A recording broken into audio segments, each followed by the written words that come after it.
I didn't know that a lot of the stuff that I was learning in music would actually coincide with film, which would coincide with photography, which would coincide with, but everything's the same at the end. It's all creativity. It starts from within you and comes from without you. Everything is all in all. It's all interconnected to each other, and that's the beautiful thing about life if you see the connections.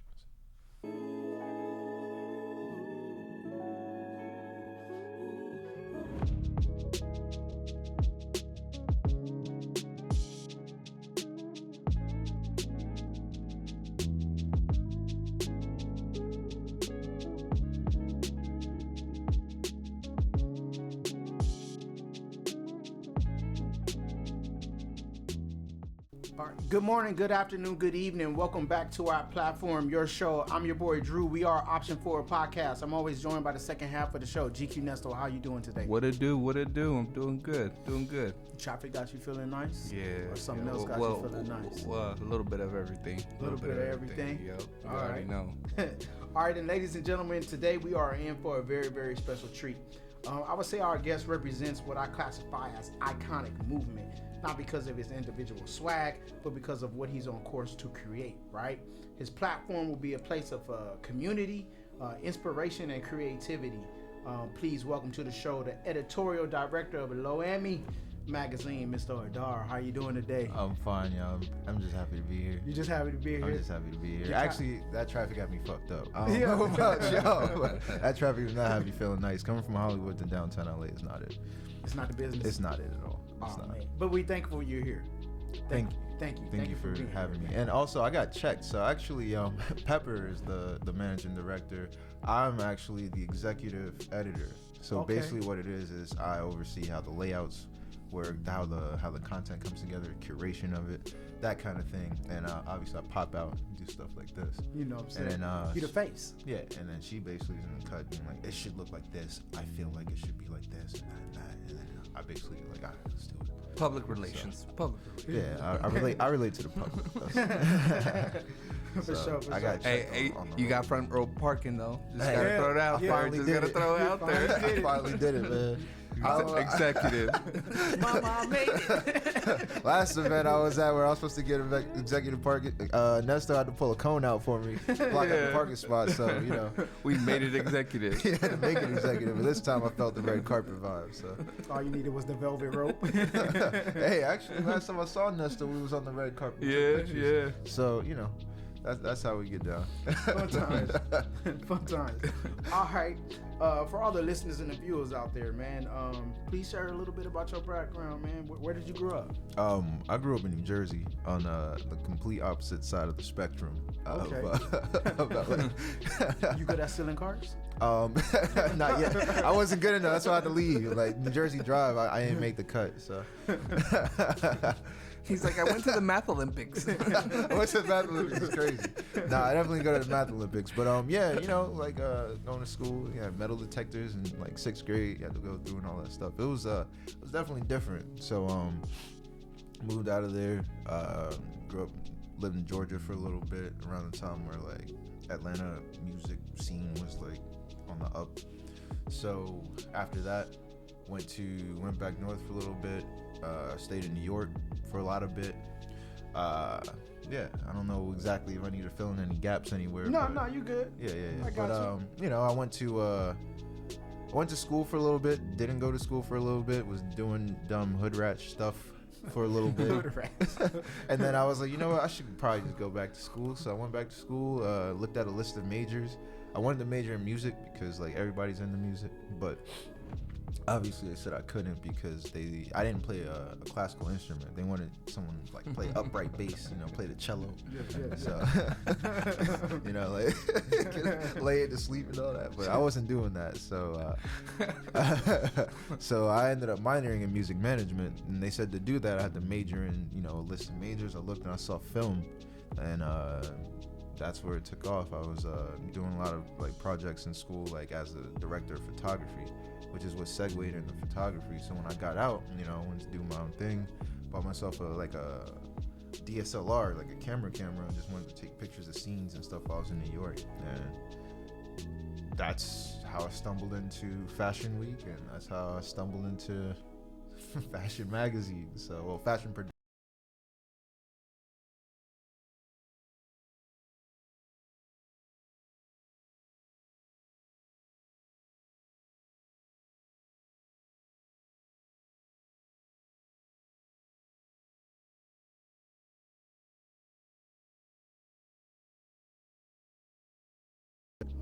Just go under the radar like that. You know what I'm saying? I told you I was, you know what I'm saying, spit them bars. But let's I just can talk spit about some bars if you No, want me to. but let's- Like, I don't. Is that what your genre was? I thought you were about to say, is that how you feel right now? No, But, no. nah, what we were trying to do, shout outs to Noah Harvey in Brisbane. I met him, we would put our music on the internet. Like back, SoundCloud before it was mainstream was like a social media for music, which was really interesting. I wish there was something like that.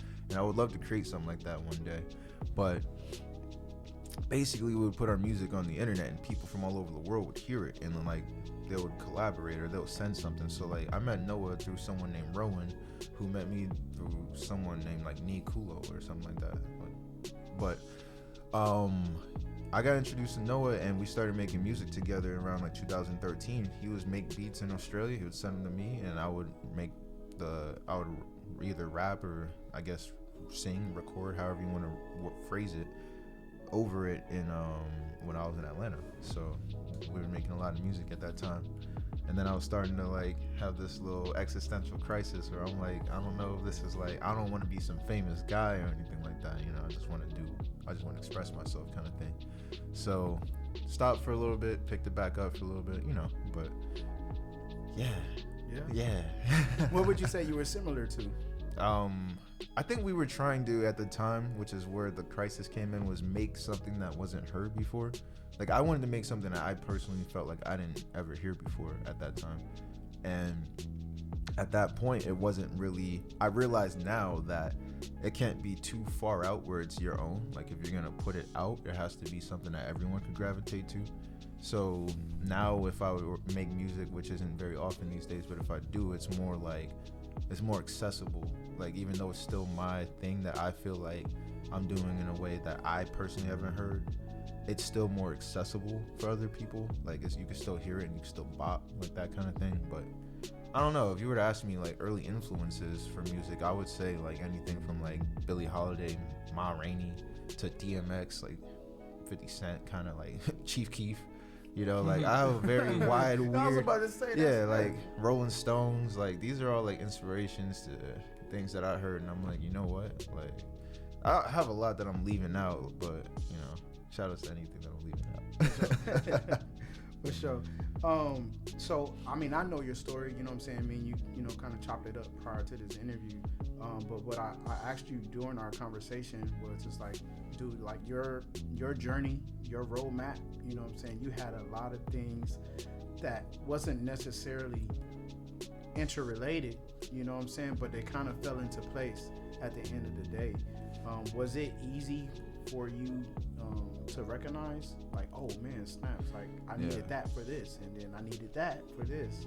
Yeah, like a lot of people would call it pivot points, and I kind of do to some degree, but it's not really a pivot in the case when you're just flowing with it. Like you're just going and picking up whatever life puts down for you, just pick it up.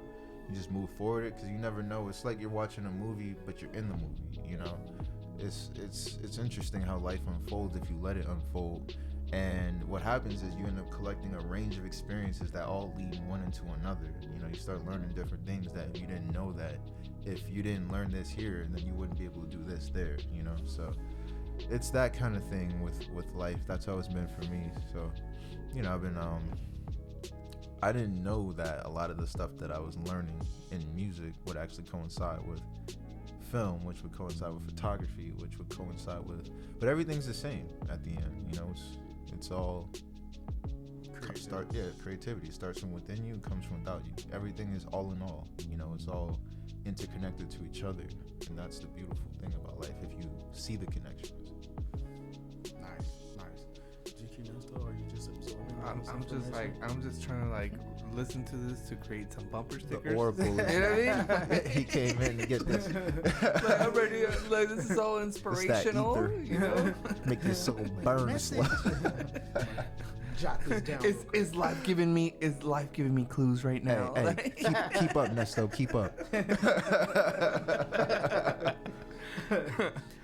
One story that stands out in my memory is during the event that we both were at back March. I want to say March of this year. Yeah.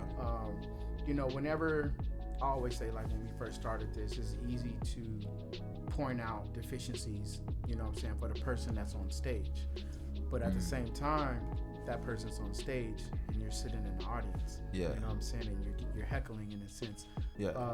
There was, I guess, a young woman or whatever who was talking negatively about, you know, the lady who we're all associated with. Yeah. And you had to check her like, hey, you know, she's out here doing it and you're out here, you're just sitting here talking.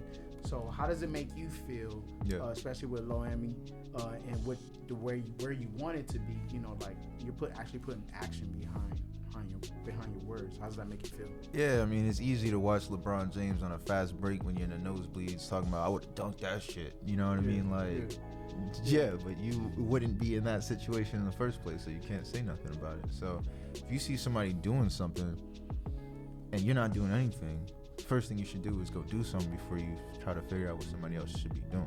You know what I mean? Like, that happens a lot. A lot of people have suggestions of what the level should be. You should be doing this instead of that. You should post like this. You should, you know, the magazine should look like that. But it's like, hey, what else you were doing in this event? Because, man, you were out there. You were like the spotlight. You know what I mean? You were out there doing it. Over here, like you ain't doing shit. Like, what do you mean? Yeah, man. Everybody say somebody ain't doing shit, but they're not doing anything. Like, my whole thing is like show and prove. Like, you have to prove all things. I kind of missed it. I was hoping to see that. I would have loved it. You know? Oh no. Just no, but especially like the type of environment, you know what I mean, that event consists of. Yeah. You know, sometimes you have to bring it back to reality and humble somebody. You know what I mean? People have, you know what it is, like the person on stage knows when they missed a note. You know what I mean? Like they know, like, okay, I could go back to the drawing board and do that a little bit better.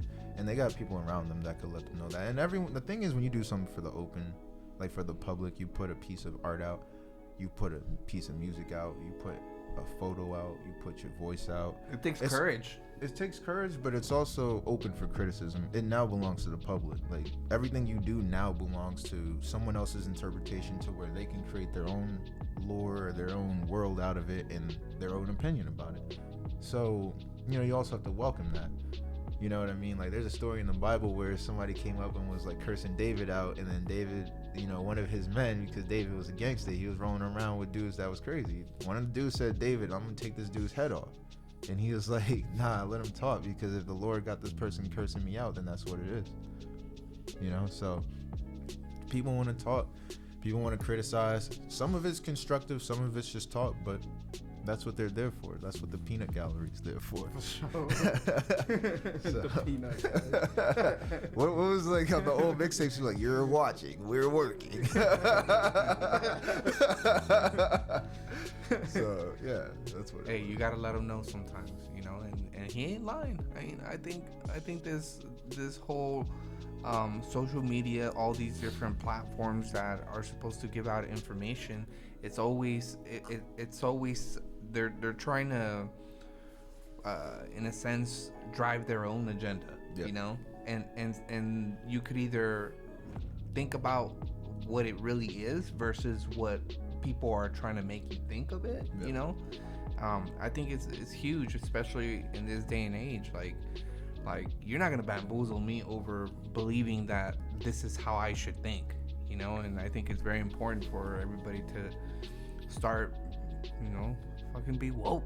Like, damn, like, you know what I mean? Don't be, because if you look at the channels, and it's funny that we're talking about this, because I was looking through the TV. I couldn't find anything to watch, and if you go through all the news, it was all the same shit. It's just a different person saying it, and it's crazy because it's what drives people. You know, certain news, the way they're delivered is what determines the environment that we're in, and that's Shit's not even real And right you know now. what that also does, to piggyback on what you said, a lot of people, it makes people feel like their opinions and their thoughts are more important than they are, you know, like, and that's another thing where people start to feel like they're so smart that they have the answers for other people when they gotta get it for themselves first before they can they gotta get their own credentials, you know, before they get it. And not to get out of the subject, but I don't know if you guys heard about this letter, and this is not about being political or anything, but this letter that was basically catching all this attention that Osama bin Laden. Yeah, that Bin Laden sent that, you know what I mean, like right before the whatever in 9/11. Anyways, that resurfaced all of a sudden, and then, you know, it's being like blocked by everybody, because it's like a way of quote unquote promoting, you know, terrorism. But it's like, how is it that certain things are labeled a certain way, and just because people want to make you believe that this is bad, then you shouldn't have access to it? And I don't know, it was just kind of funny. Well, that's the thing about perception, right? Like, and it's the thing about the narrative. It's all that. It's like anything can be seen as good or bad. You know, anything. You can make this cup right here. You know, you hit somebody over the head of it. Now it's bad, but you put, you know, some drink in it and a two-step, and now it's a good thing. You know what I mean? So it's all about perception. Yeah. I mean, I don't want to say too much. I'm not trying to get all of our. I'm not trying to get us deplatformed right now. You know what I'm saying? But we're here to talk about Miami, man. yeah, you know I'm not trying to get us deplatformed. I'm gonna say anything too. You know. But you know, it's very important, like what he brought up, because it relates to you, and that's media. Media is what sways the perception. Is what educates the masses. So, like, how important is that for you to make sure you're putting the right messages out there through your magazine? Oh, that's definitely important, man. Especially, like, you know, knowing, like, children. Like, I always think about, like, you know, like a child, or obviously not all media is for children, but you think about, like, people are sponges, you know? Like, people are looking for new inspiration, especially in this day and age when there's nothing but inspiration around. You can go on Pinterest, go on Instagram. I guess you can go on TikTok. I don't know what people do. They could say something stupid with a nice little background noise, and then all of a sudden they want to start doing shit. That's true. Now someone's like, you know, I want to put chili in my nose and, you know, snort it real quick to see what happens. Like, some kind of weird challenge. You know, get some Tide Pods. You know, it's like that. So you have to be very. That's where curation comes in, especially like as an editor. You have to be very savvy with what you choose to promote and what stories you choose to tell and what narratives you choose to tell, because it's a hard balance between everything is art, right? So if you say that our theme is art, that means you can technically anything is subject to be curated, to be selected, right? But there has to be something that makes you feel, something intrinsic, you know, with the value that you're putting out that makes you, that touched you and you want to share it with the world, kind of thing, more than trying to manipulate the thoughts and the ways people maneuver in their actions and anything like that. It's rather you want to get people thinking about something that they can do rather than telling them something that they should do, kind of thing. Because imagine having to upload something that is considered art, but in your eyes it's kind of like, what the fuck is this? You know? Like, how do you separate? How do you, because essentially he's like, this is art. But you know? You go into a museum, you see something that could possibly be some what the fuck is this type shit. Like, I've been in some museums, like I've been to the Met and I've seen some, actually the Met's kind of fire. I don't think I've seen anything in there that was too crazy, but I've been to some museums where it was like, I don't understand this. You know, like, and I try to stay away from. But isn't that a better way to look at things? Yeah, I try to stay away from what trash. the fuck is this. I try not to do that more, especially because I'm pretty sure some people have seen some stuff that I put out, some music. I've actually had people comment on music that I put out and been like, trash, KYS, kill yourself. You know, like I've seen, like I put pictures out and people are like, this is ass. Like, you put a picture up or something and next thing you know, you see the followers going down. Like, you know, stuff like that is real, you know, but it's part of being in the public. It's part of your ideas being, what's the word? Authentic? Not authentic, but it's, what is the word where something is in the public for so long that it's just owned by the public? Like, It's public something. I can't remember. Like when something's so old, like it's past like copyright, you can't copyright anymore. It's like public something, but whatever. I can't remember. But you're a national treasure? Is that what you're No. That could make me Google it. I feel stupid now. My vocabulary is failing me. we went National treasure. National treasure I is don't think crazy. that's what he was going for. But no, I know you like I would say like you're pretty adaptive like to your environments, and one of the stories that you shared I want you to share here was how you got into New York Fashion Week and who you had to pretend to be. You know, was that a James Bond Y'all gonna get me inspiration? banned from Spring Studios, man. But basically, you know, sometimes it's like full send moment. It's the essence of fashion. You just do something that, and you don't know if it's gonna work, but you don't have an option. You just gotta move forward. Not play, but like I remember back when I first bought my camera and I was just shooting around, I was looking for things that I could shoot in New York. And I just typed in events in New York on Google, and that's how I came across New York Fashion Week. And obviously, like, you know, wore fashion, you know, pay attention to fashion because fashion's all around us, but I was never really, like, focused on fashion until that moment. So I'm like, how am I going to get into New York Fashion Week, though?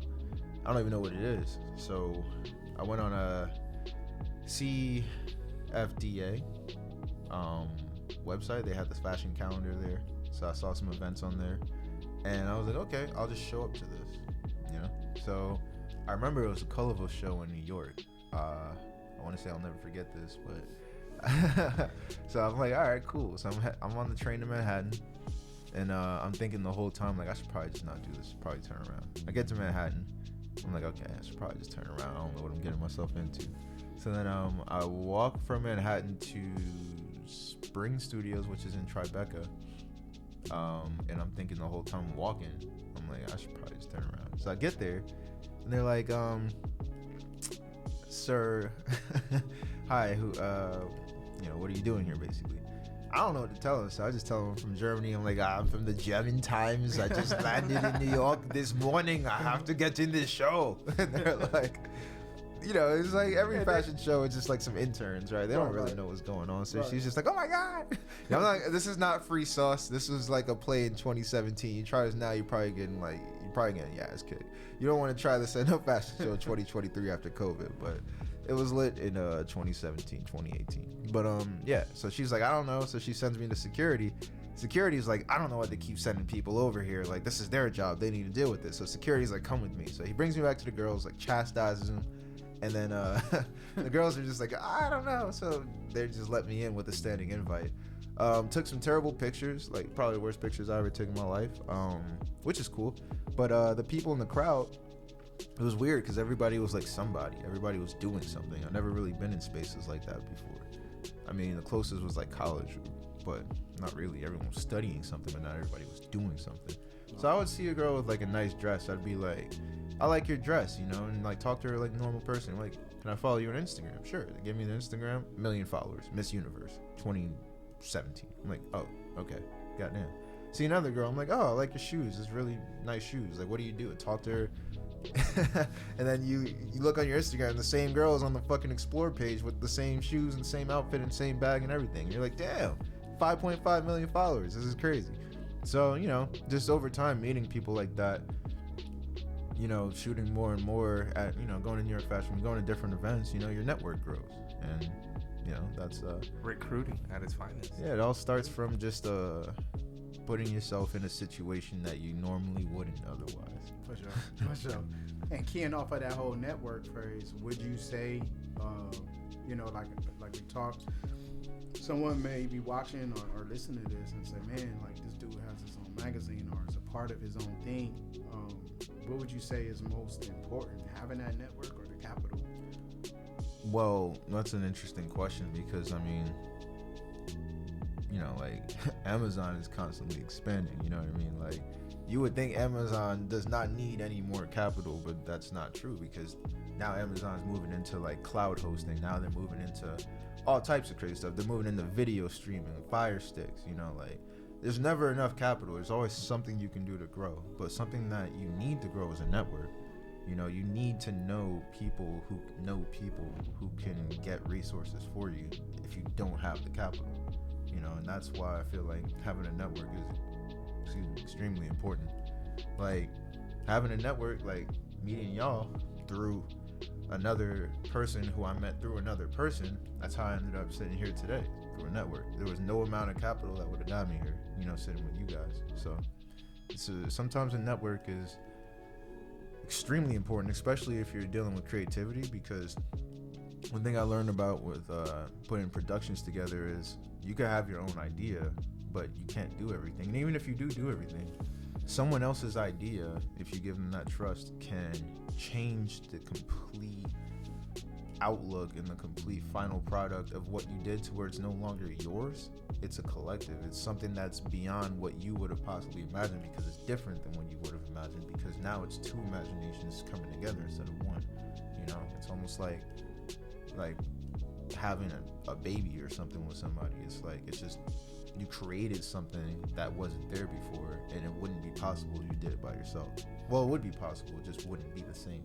Do you think that's a more efficient way of doing it though, when it comes to creating as a collective? Is because we're like facing very strong challenges right now with what we have going on, Nestor and I, but trying to get someone to let go. Yeah. You know what I'm saying? Not even, you don't let go of total control, but like, yo, I see some other value or some other angles in this, but you know what I'm saying? It's hard because if you put a lot of time into something, it becomes like a possession kind of thing where it's hard to let go. It's hard to listen to other voices, even those that are closest to you, because you put so much time and effort into it. But you can't do everything by yourself. It's impossible. Like you have to take input, you have to take counsel, you have to allow something to propel you into what this thing is supposed to be, because it's like the same thing. Like I said, you have a child.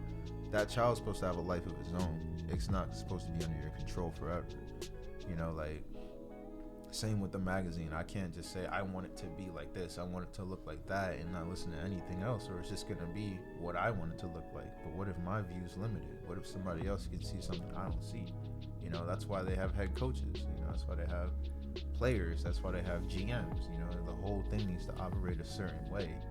And one person can't make it operate into its capacity.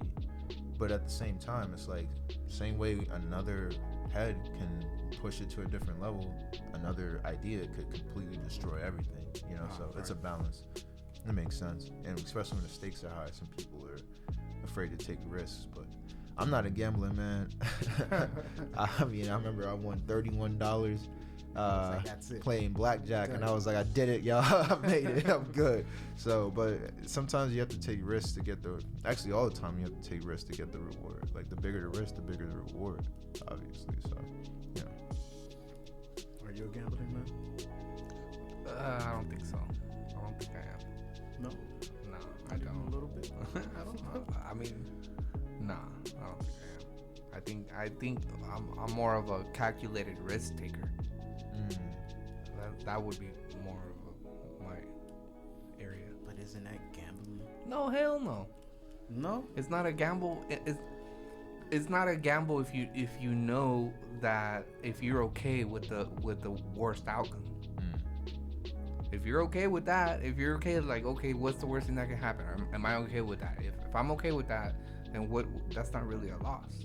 And even at best, it's actually a gain, because that shit makes you be a little bit wiser, and you know that that's the route not to go. So, win-win situation. So, y'all gonna have to make me a regular up here, man. I like this conversation. So, what's your demographics, man?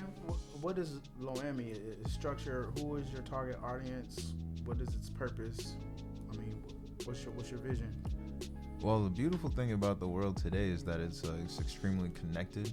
So, and because it's extremely connected, almost like the tastes and the trends are almost shared throughout, I don't want to say the whole world, but cultures, and it transcends countries. So it's like the demographic isn't really an age, it's more of a specific kind of person who's into art, who's into style, into lifestyle, because all these things, they all connect to each other. You know, like people who are into art, they generally have a particular lifestyle, or people that are into fashion.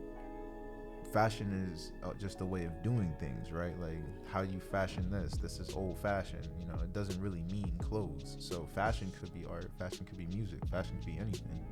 That's why fashion is pretty much anything. You look at the cover of Vogue, you'll see, you probably won't see any models. You'll see like an actor, you'll see a musician, you'll see someone who's famous for the way they did something, because that's fashion. So the demographic is pretty much anybody who's doing something, anyone who's looking for inspiration, anyone who's looking for a new way to create. That would be the demographic, I would say. It doesn't matter what country, doesn't matter what color, creed, or anything like that. Just Well, I got a question. Like, all that sounds like rainbows and lollipops, right? But from a financial standpoint, right, don't you have to kind of like take advantage of the technology, especially like artificial intelligence, which is going to tell you which one's profitable and which one isn't? Like, doesn't that take a huge role in your decision versus, you know, everybody gets a trophy? Well, it's not everybody gets a trophy, of course. It's more so anyone. So when we talk about demographics, are you talking about consumers or are you talking about contributors? Because that would be, contributors would be everybody gets a trophy. I'm just thinking. I'm thinking of the business aspect of it. Like how do you become profitable?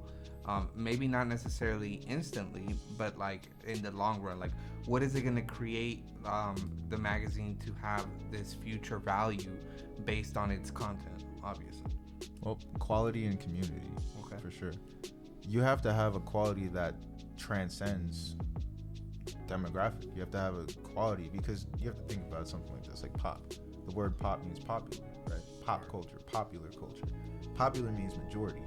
So if you want something to be pop, you want something that the majority, the consensus of the population can look at, no matter where they're at, and say, this is good.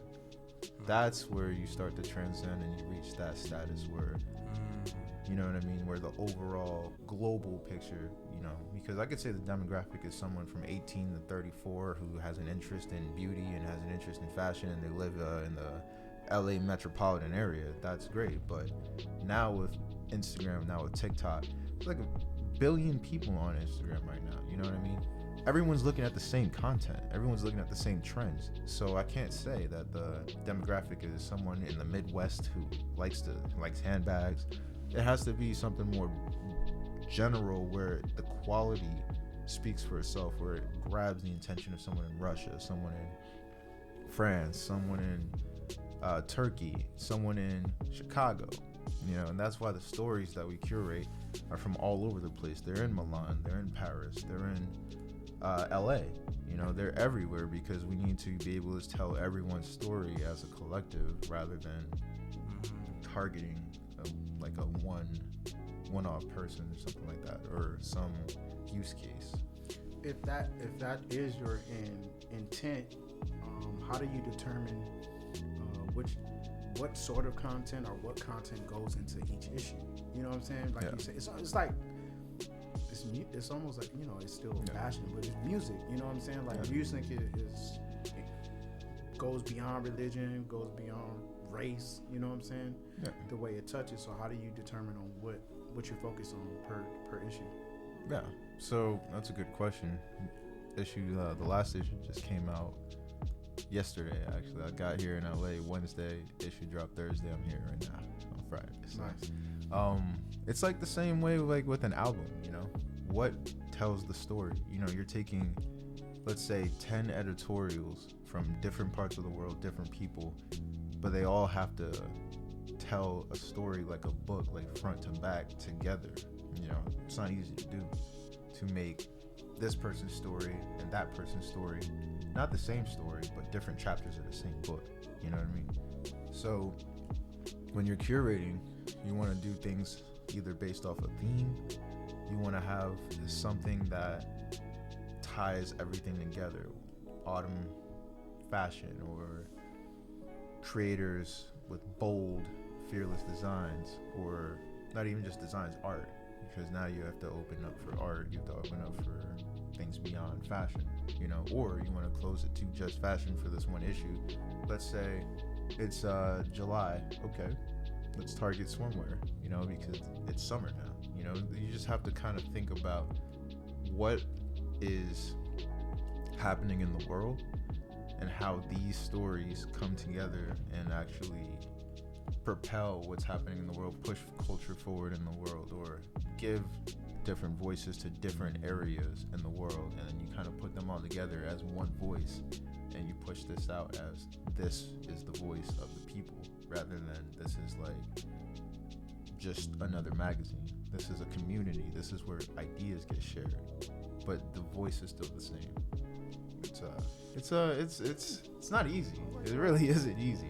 He's like Madre Teresa of fashion. Magazines, you know what I mean? But you know what it is? You have to. It's hard because you have to say no a lot. You have to say no a lot. But kindly, right?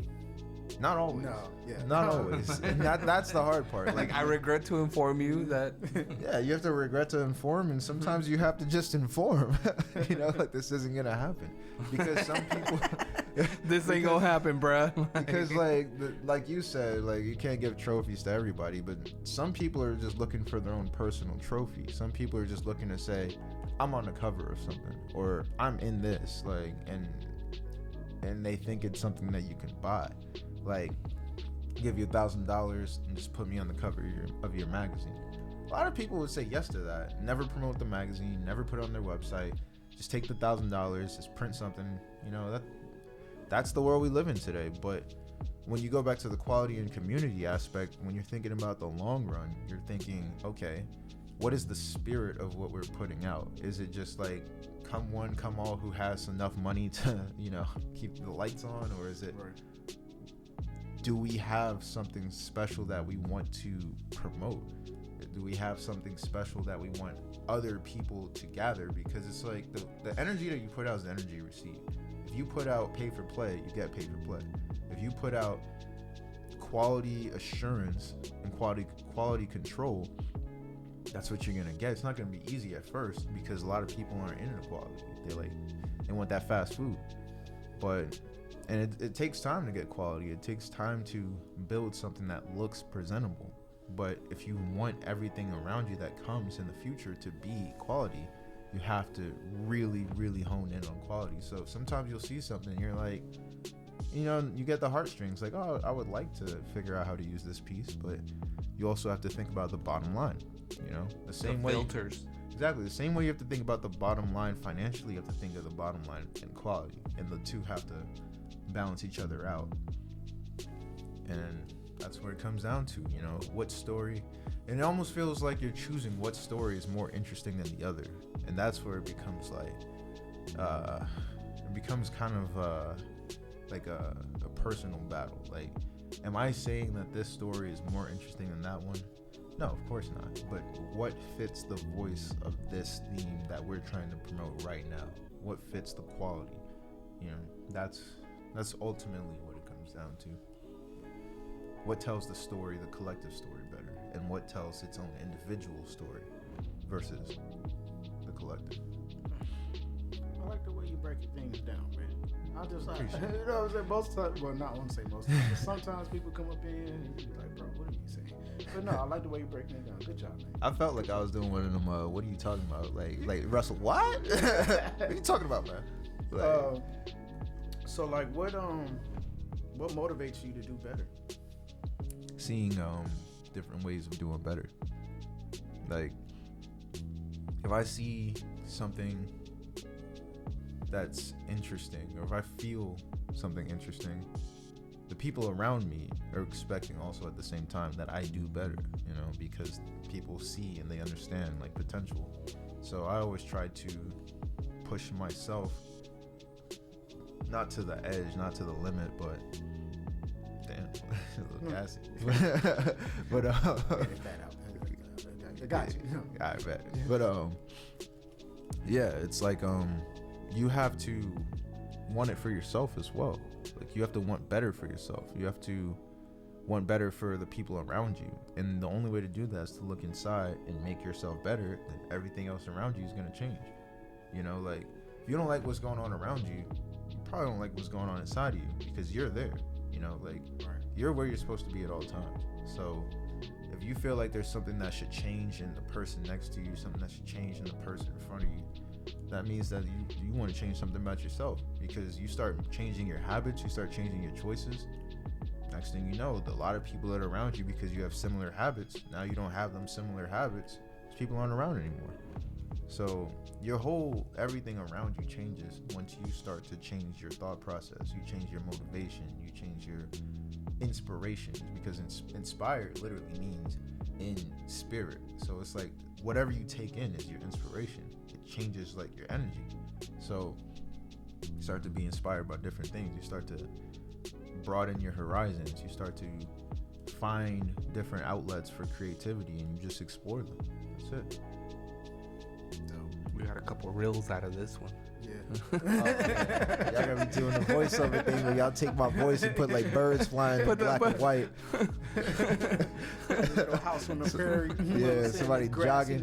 Somebody's jogging in the background at 5 a.m. in the morning. You got my voice playing over here talking about, find different inspirations. You find, different ways to correct, because it's in, and it's in the spirit. And it's inspired. And then it's like you see the word inspiration. I'll put a little turtle in the background, you know what I mean? The little Kung Fu Panda turtle. Hey, you gotta make a montage. You gotta get a turtle, the sunrise, some girl doing yoga in a silhouette. You can do it. Today is your day. You gotta wake up and see a better you for you. Nah. But what would you like to see Loami expand into? You know what I'm saying? What's your vision for the magazine? I would like to see it expand into a community and a public relations vehicle for people who have art that deserves to be heard, seen, taken in, however you want to look at it. I would like to see it expand into, like a PR vehicle where it's music, it's art, it's culture, it's driving all of these things in the forefront in a modern era, in a modern way, because a lot of magazines are played out. They're outdated models, and today everything's about video, short form and long form. Everything's about imagery. Everything's about how does this make you feel, kind of thing.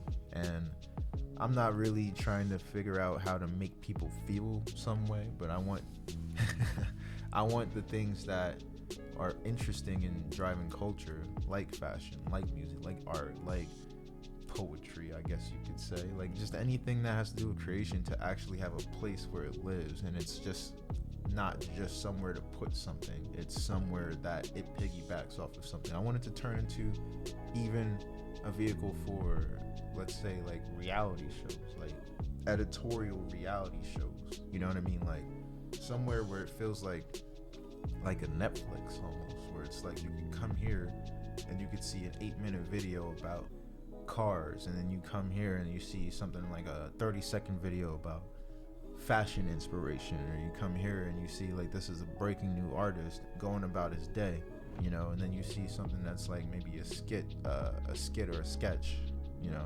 I want it to be not just about entertainment, but different ideas that all coincide together, because who's to say cars don't go along with fashion? You want to tell me Ferrari's not fashion? Yeah. So you want to tell me that VIP parking ain't fashion? VIP parking is fashion now. That's style right there. That's how you did it. You know what I mean? So that's how I look at it. I just want it to be something that's limitless, but at the same time a community, That's a Lexapro commercial right there. I'm gonna start doing TED Talks. You guys are gassing me up. You got this, man. We'll be your managers. At 4 a.m. You go hear this commercial. When all the ED commercials come on, like for real, bro. Not 4 in the morning. Anything with that. That's where the ED commercials and the holy water commercials come on. Hey, but no, this has definitely been been real. You know what I'm saying? Y'all kicking me out? No, not like that. Okay. Not like that. You're always welcome. You know what I'm saying? He's like, there should be a little alarm that says, hey. Wrap it up, Hey, B. she's over there. Wrap it up. They're over there looking at us like, anytime. Yeah, over there, the control over there, like. Nah, it's all good. It's all good. I think what needed to be said was said. But as we always do, always open up the microphone to our guests and to our hosts to leave any parting words of wisdom or whatever you would like to share with the listeners and the viewers. We'll start out with you, GQ Nusso. Anything you would like to share? No, I just want to thank our audience. Thank you for supporting us. Please follow us on all our social media platforms and tune in and give us some opinions. We definitely like the feedback that we're getting, so we appreciate the support. And yeah, that's basically it. Mr. Adar, the man of the hour. The myth. The man of the 45 minutes. Man, you don't gotta put it out there. Nah, it's good. Nah, you good. I ain't The say red carpet man. All right, we gonna start at Adar. So yeah. So what I would say, don't force the course of the river, man. Just let life take you where it's supposed to, and you'll be surprised when you find out what comes at the end of it. So, or in the middle of it. And Loammi _mag, LOAMMI_mag on Instagram, LOAMMI.co, Loammi.co. You find the website there, and send us an email, info@loammi.co. Most definitely. And I think they said it best. I would just encourage you to, for those who out there who feel like they're like boxed in and need an outlet, try to create, draw, write, sing, dance, whatever it is, but let that raw emotion come out in some kind of way, some kind of fashion. But we love you, we thank you, we love and continue to support. I'm your boy Drew. We are Option 4 Podcast. We see you guys next time. We out. Peace.